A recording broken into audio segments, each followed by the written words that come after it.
Blind people don't sell records. Executive Morrison's brutal declaration slammed into Ray Charles like a physical blow as he sat in the Atlantic Records boardroom, his demo tape still spinning uselessly on the conference table. Morrison had listened to exactly 43 seconds of revolutionary music before delivering his verdict, dismissing the fusion of gospel and blues that would later transform American culture forever. Ray Charles felt his dreams crumbling in real time as the most powerful man in rhythm and blues declared his blindness a commercial death sentence. What Ray Charles did next would prove that genius doesn't need anyone's permission to revolutionize an industry, and that sometimes the biggest barriers come from the people who should be opening doors. The confrontation that followed would become the most important business meeting in music history, changing not just Ray Charles's career, but the entire record industry's understanding of what sells and who gets to decide. But to understand why this rejection would become the catalyst for the most successful artist rebellion in recording history, you need to know about the executive who confused prejudice with business sense and the demo tape that was about to prove him spectacularly wrong. It was March 22, 1959, in the executive conference room on the 14th floor of Atlantic Records in Manhattan. Ray Charles had been invited to discuss a potential recording contract after his previous label had declined to renew his deal. At 29 years old, Ray had already established himself as a talented performer, but he was struggling to find a record label willing to support his vision of blending sacred gospel music with secular blues and jazz. Executive James Morrison was Atlantic Records' head of artist and repertoire, the man responsible for discovering and developing new talent. At 52 years old, Morrison had built his reputation on his ability to identify commercially viable artists and avoid costly mistakes. He prided himself on being able to predict which artists would sell records and which would lose money for the label. Morrison's office reflected his conservative approach to the music business. Gold and platinum records from safe, established artists lined the walls. His desk was organized with military precision, and his demeanor suggested someone who valued predictability over innovation. He had agreed to meet with Ray Charles as a professional courtesy, but he'd already decided that a blind musician was too risky an investment. Ray Charles entered the meeting with cautious optimism. He carried with him a demo tape containing 4 original compositions that represented his most ambitious musical work to date. The songs blended gospel harmonies with blues melodies and jazz improvisation in ways that had never been attempted commercially. Ray believed these compositions could appeal to both religious and secular audiences, potentially opening up entirely new markets for recorded music. "Mr. Charles," Morrison said without standing up from his desk, "I appreciate you coming in today. I've heard some of your previous work, and while it's certainly competent, I have to tell you that Atlantic Records has concerns about the marketability of your particular situation." The word situation hung in the air like an insult. Morrison was referring to Ray's blindness without saying it directly, using the kind of coded language that allowed discrimination while maintaining plausible deniability. "I'd like you to hear these new compositions," Ray Charles said, setting his demo tape on Morrison's desk. "I think you'll find that they represent something unique in the marketplace." Morrison picked up the tape and examined it with skepticism. "Mr. Charles, before we listen to anything, I think we need to have an honest conversation about the realities of the record business. This industry is driven by image, by visual appeal, by the ability of artists to connect with audiences through television and live performance." Ray Charles listened patiently, already sensing where this conversation was heading. "Now, I'm not saying you don't have musical ability," Morrison continued, his tone suggesting exactly the opposite. "But we have to consider whether audiences are ready for a performer who can't make eye contact, who can't see the crowd, who might have difficulty with stage presence." "Mr. Morrison," Ray Charles said calmly, "I've been performing live for 12 years. I've never had difficulty connecting with audiences." Morrison waved away the comment dismissively.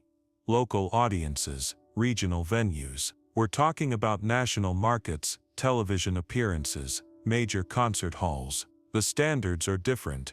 Ray Charles placed his hands on the conference table, leaning forward slightly. Perhaps you should listen to the music before deciding what the standards are. Morrison reluctantly loaded the demo tape into his player. The first song was a revolutionary arrangement of I Got a Woman, blending gospel organ patterns with a driving blues rhythm that had never been heard in commercial music. The second, Ray Charles' voice filled the room. Morrison's expression began to change.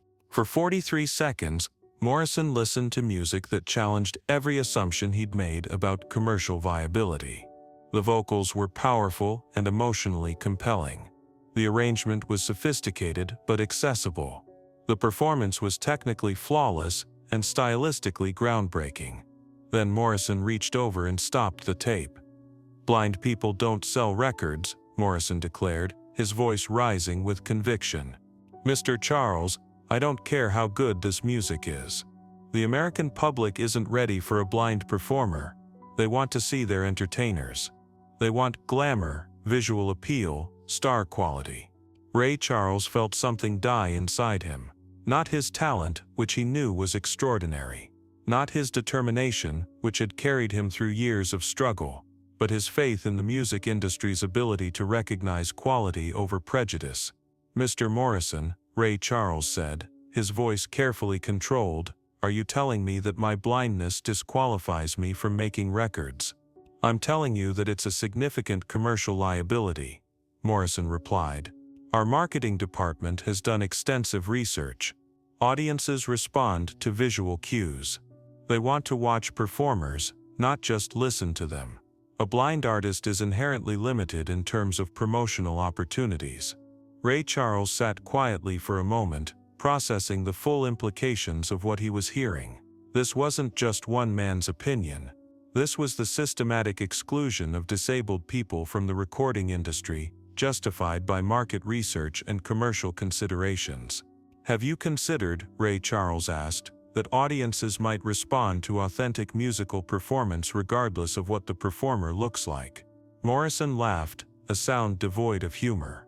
"Mr. Charles, with all due respect, you're a musician, not a businessman. I've been in this industry for 25 years. I know what sells and what doesn't. And unfortunately, what you're offering doesn't fit our commercial model." What Morrison didn't know was that Ray Charles had been preparing for this moment his entire life. Every rejection, every obstacle, every person who had told him what he couldn't do had strengthened his resolve to prove them wrong. "Morrison," Ray Charles said, standing up from his chair, "I want to propose something. Give me a recording contract. Not a big one, not a risky one. Give me the smallest deal you offer to any artist. Let me record one album. If it doesn't sell, you can drop me immediately and I'll pay back the recording costs myself."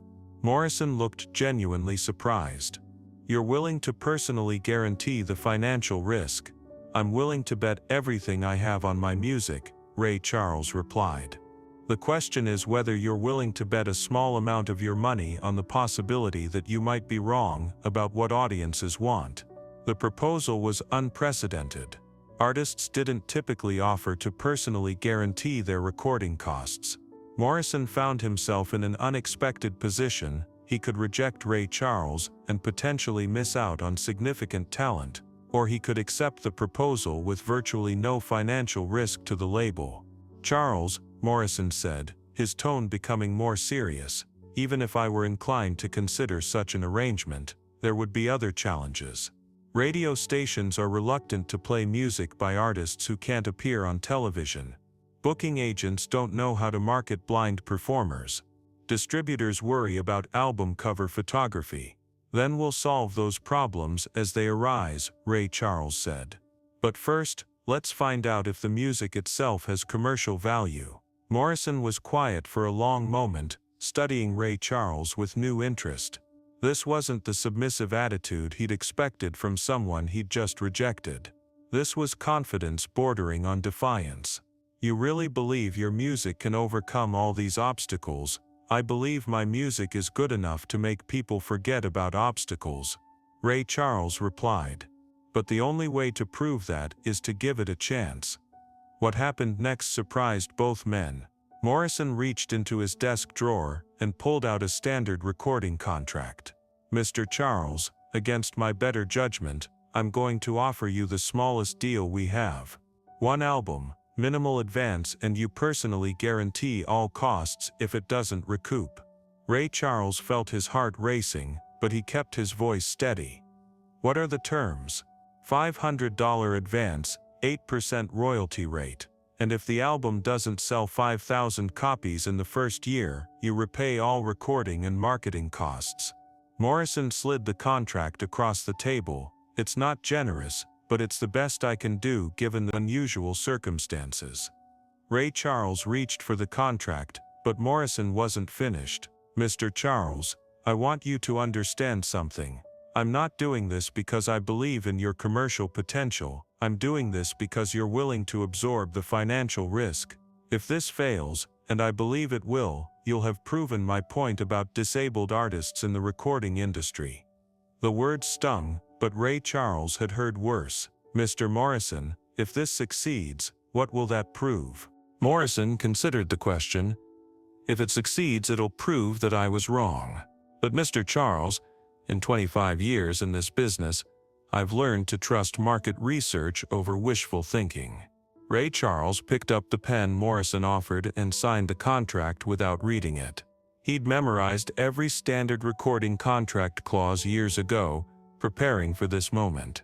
"Mr. Morrison," Ray Charles said as he handed back the signed document, "I hope you're prepared to be wrong."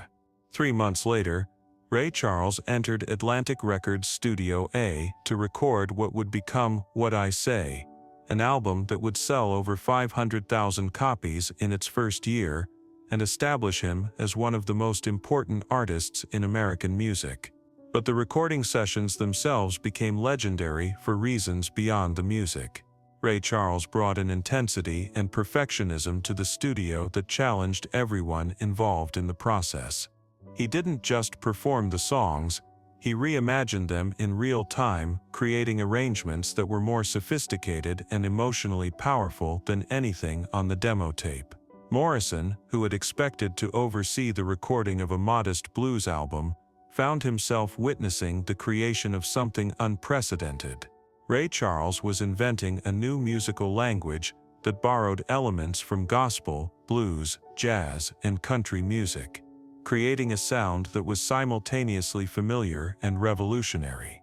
"I've never seen anything like it," engineer Tom Wilson later recalled. Ray was conducting, arranging, performing, and producing simultaneously. He heard everything that was happening in the studio and made suggestions that improved every aspect of the recording. Morrison began spending more time in the studio, initially to monitor his risky investment, but increasingly because he was fascinated by Ray Charles' creative process.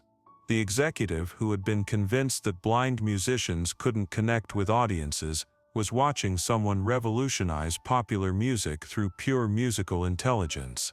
When What I Say was released 6 months later, it immediately began climbing the charts. Radio stations that had been reluctant to play music by a blind artist found themselves inundated with requests. Distributors who had worried about album cover photography discovered that Ray Charles' music sold itself. Within 8 months, the album had sold 750,000 copies, making it one of Atlantic Records' most successful releases of the decade. Morrison, who had predicted commercial failure, found himself managing one of the label's most profitable artists. The success of Ray Charles' first Atlantic Records album transformed Morrison's understanding of talent recognition and commercial potential.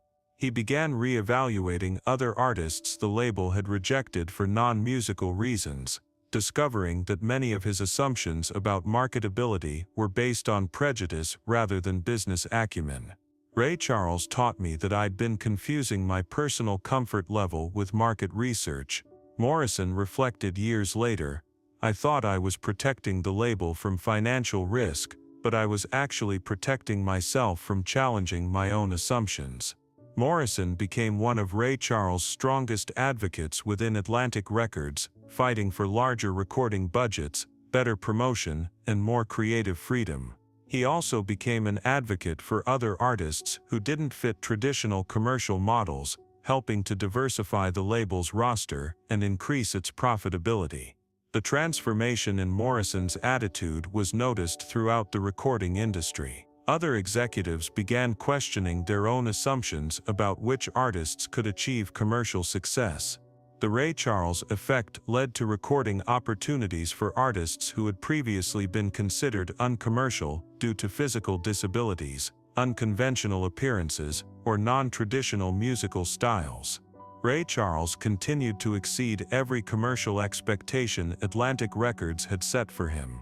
His subsequent albums consistently sold in the hundreds of thousands, and his live performances became legendary for their energy and emotional intensity.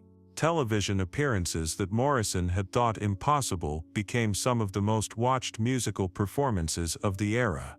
More importantly, Ray Charles' success opened doors for other artists who had been excluded from the recording industry due to disabilities or other characteristics that executives considered unmarketable. The precedent he established influenced record label policies for decades. In 1995, Morrison published a memoir titled Lessons in AANDR: What Ray Charles Taught Me About Talent Recognition. In it, he wrote extensively about the March 1959 meeting and its long-term impact on his career and perspective. "I thought I was protecting Atlantic Records from a bad investment," Morrison wrote. "Instead, I nearly cost the label its greatest commercial and artistic success." Ray Charles didn't just prove me wrong about disabled artists, he proved me wrong about the music business itself. Morrison credited Ray Charles with teaching him that commercial success often comes from artists who challenge existing formulas rather than conform to them. He began actively seeking out unconventional artists, leading to the discovery and development of several major performers who might otherwise have been overlooked. The success of Ray Charles' Atlantic Records career also influenced the broader entertainment industry's approach to disability inclusion. Television producers began featuring more disabled performers, concert venues improved accessibility, and marketing departments developed new strategies for promoting artists who didn't fit traditional visual marketing approaches. Ray Charles himself remained gracious about Morrison's initial rejection, often saying in interviews that he understood the executive's concerns and respected his willingness to take a risk on an unproven concept. "James Morrison didn't believe in me at first," Ray would say, "but he was willing to let me prove him wrong. That's all any artist can ask for."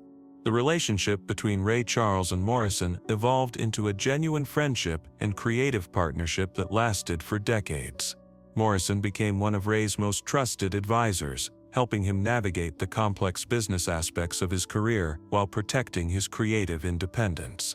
The March 1959 meeting became a case study taught in business schools and entertainment industry programs as an example of how prejudice can masquerade as prudent business judgment.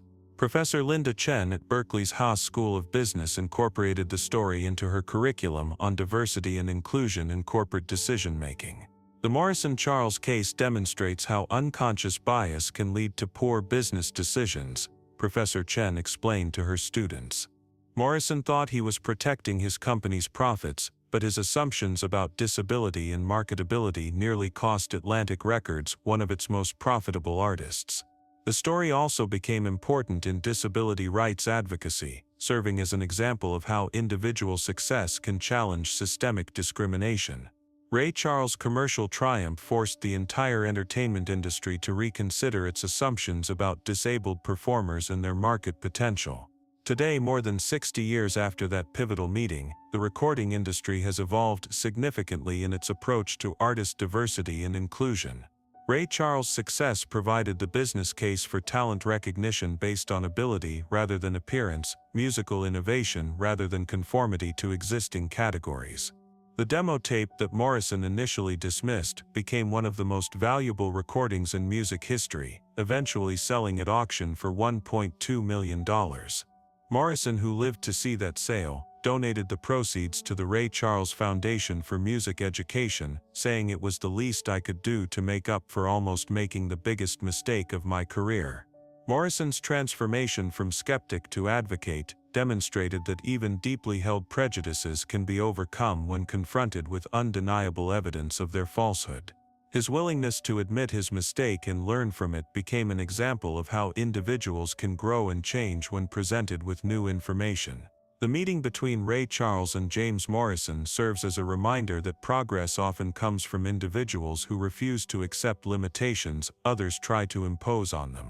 Ray Charles didn't just change Morrison's mind, he changed an entire industry's understanding of talent, marketability, and the power of music to transcend any barrier society might construct. In a world where people are still fighting for recognition based on their abilities rather than their circumstances, the story of Ray Charles and the record executive offers hope that persistence, talent, and courage can overcome even institutional prejudice.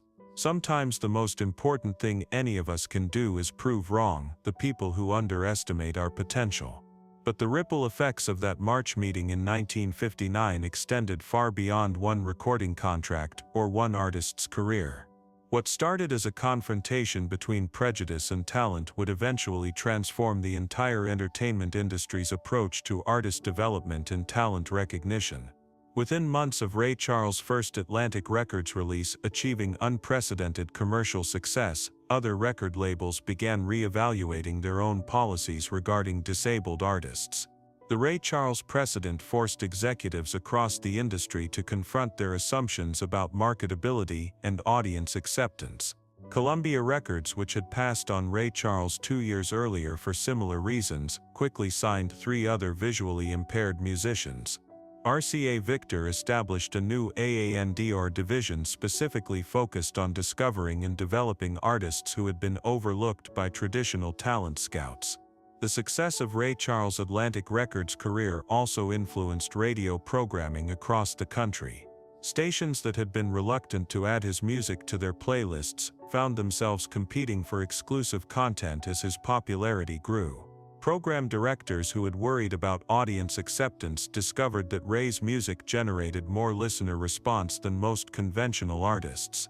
Morrison's transformation from skeptic to advocate became widely known throughout the industry, inspiring other executives to reconsider their own decision-making processes. He began speaking at industry conferences about the importance of separating personal assumptions from business judgment. I learned that what I thought was market research was actually just my own limited imagination, Morrison told a gathering of AANDR executives in 1962.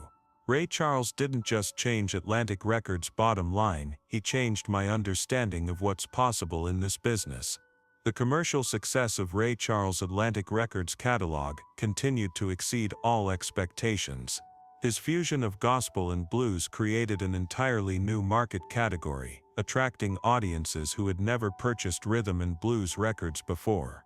Church-going listeners who had avoided secular music found Ray's gospel-influenced arrangements spiritually meaningful, while blues fans appreciated the sophisticated musical arrangements. Morrison found himself managing not just a successful artist, but a cultural phenomenon. Ray Charles concerts began selling out venues that had never hosted rhythm and blues performers. His television appearances drew audiences that broke rating records for musical programming. I realized that I hadn't just signed a musician, Morrison reflected years later. I'd signed someone who was going to change American culture. The commercial success was just the beginning. The influence of Ray Charles' breakthrough extended beyond the music industry into broader discussions about disability rights and workplace inclusion. His success provided concrete evidence that disabled individuals could not only participate in competitive industries, but excel at the highest levels. Advocacy organizations began citing Ray Charles' career as proof that discriminatory hiring practices were not just morally wrong, but economically foolish. His commercial success demonstrated that companies were potentially missing out on exceptional talent by making assumptions about disability and performance capability. Morrison himself became an unexpected advocate for disability inclusion in the entertainment industry. He established a scholarship program for disabled music students and began actively recruiting artists who had been overlooked by other labels due to physical differences. Ray Charles taught me that diversity isn't just the right thing to do, Morrison explained to industry colleagues. It's the smart thing to do. Some of our most profitable artists are people who don't fit traditional industry models. The relationship between Ray Charles and Morrison evolved into a creative partnership that produced some of the most innovative albums of the 1960s. Morrison's business expertise combined with Ray's artistic vision created a commercial strategy that maximized both artistic integrity and market success. Ray Charles' contract negotiations became more sophisticated as his commercial value became undeniable. Morrison, who had initially offered the minimum possible deal, found himself advocating for Ray to receive the highest royalty rates and largest advances in Atlantic Records history. It became a point of pride for me to make sure Ray was compensated appropriately, Morrison said. I'd started by trying to limit the label's financial exposure. I ended up fighting to make sure we didn't lose him to a competitor. The success of their partnership influenced recording industry practices regarding artist development and long-term career planning.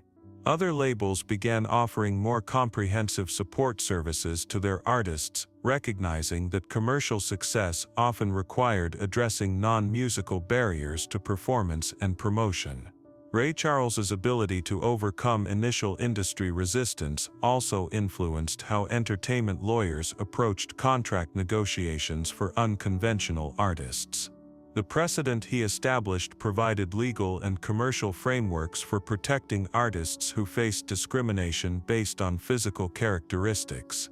By 1965, Ray Charles had become Atlantic Records' most profitable artist, generating more revenue than any other performer in the label's history.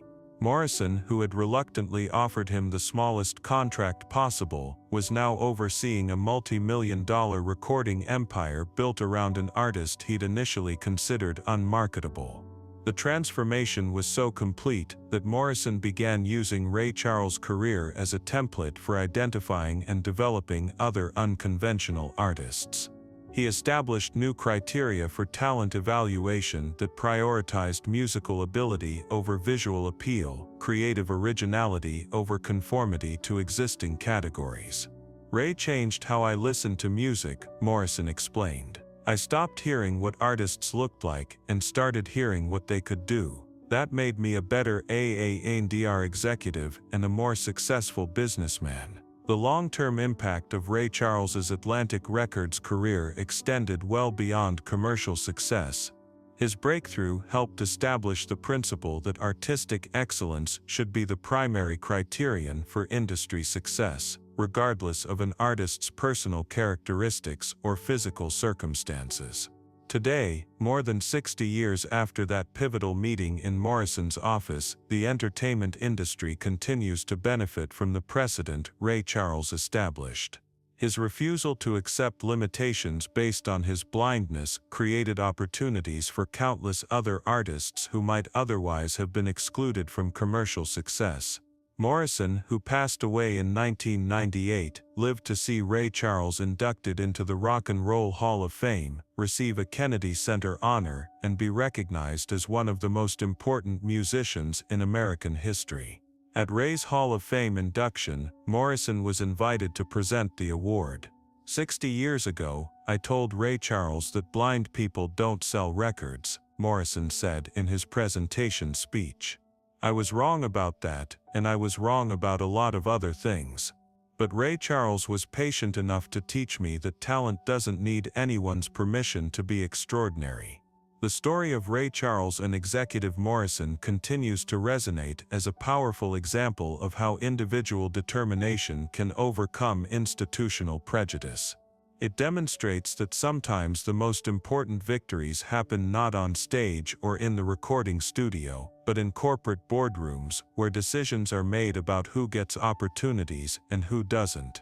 Their relationship serves as a reminder that progress often requires people who are willing to risk everything on their own abilities, and people who are willing to admit when their assumptions have been proven wrong. Ray Charles provided the talent and determination, Morrison provided the business platform and eventually the institutional support.